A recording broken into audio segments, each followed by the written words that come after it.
All right, next up, women's flyweight scrap here as we have Canadian Jasudavicius coming in at minus 265, going up against Silva, who comes in at plus 225. Now, Jasudavicius was in the biggest fight of her career last time around, I believe in October, when she went up against former title challenger Manon Fiorot.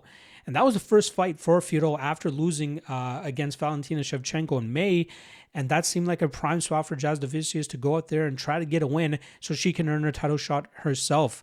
She was on a solid 5-fight winning streak, solid wins over Fatima Klein, Ariane Lipski, Mayra Bueno Silva, a dominant submission win over Jessica Andrade. And it seemed like a decent stylistic matchup for her against Fiorot, where she could get to her grappling and try to smother Fiorot.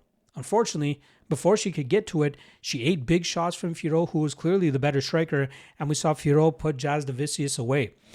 I'm guilty of betting against the Canadian that night, as I did have Fiorot. I thought she would stick and move well enough and probably chip away at Jasudavicius, but I didn't think she'd actually get the knockout. So, unfortunately for Jasudavicius, she ends up taking her fourth loss there by knockout, and now she's trying to build herself back up and try to get close to title contention once again, which is going to get harder and harder to do considering she is 37 years old. But we know what she's best at, right? She looks to take opponents to the ground. She looks to smother them. Once she gets them there, she's pretty good in terms of holding them there as well.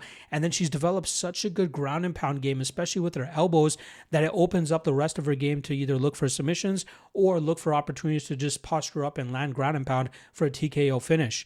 Her striking just needs more improvement. And it's going to be tough to do at this stage of her career. Right, we saw her try to do it against Ariane Lipski. She tried throwing strikes, and I think she was a little bit more successful with it than she expected to be. And I think it was largely due to the threat of the takedown coming, that Lipski just wasn't throwing enough in return. But then near the ending of that first round is where we saw Jasudavicius finally get the fight to the ground and then get off on good success there. I was very impressed with her dominant performance against Mayra Bueno Silva as well. She's still capable of getting into title contention, but it's going to get harder and harder because of how old she's getting. Luckily for her, she's going up against a fighter here in Silva, who is very reliant on the grappling game to try to have success of her own, but she's not all that great of a grappler. Now, last time around, she went up great of a wrestler, I should say. She's a solid grappler. Obviously, 17 of her 19 wins have come because of the fight taking place on the ground, a large portion of them being by submission as well. Last time she went up against Macy Barber, it was an interesting fight. She put up a decent effort. She won the first round by getting the back of Barber and grinding that position out while threatening with submissions. She lost in the second round, and a lot of that was due to Barber taking her down and grinding her out while landing ground and pound of her own. And then in the third round, she had some solid top control. It looked like she was going to grind that fight out, but then she dropped back for a heel hook, allowing Barber to get the top position, and Barber was able to rally late to get that fight back in her favor and win it on the scorecards. So that put Karine Silva now 1-2 in her last 3 fights. The win was against Deani Barbosa in a fight where, if you were just listening to the commentators, you would think that Barbosa would have won. But even as a guy who had action on Barbosa that night, I didn't think she deserved to win. Barbosa was just holding on to top position while Silva was threatening with submissions and landing damage off of her back.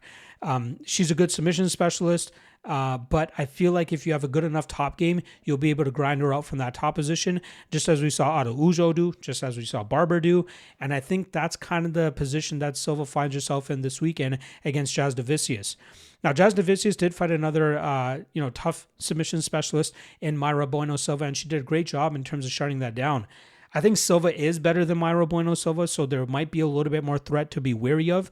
But I think Jasudavicius will be safe enough in the striking realm. I don't think Karine Silva is dangerous at all in the striking game.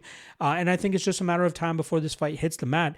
And then from there, I believe in Jasudavicius' submission defense enough that she should be able to grind Karine Silva out here and really land some big damage from top position. She might be able to get a TKO if this gets into deep water and Silva slows down, as we've seen her in the past.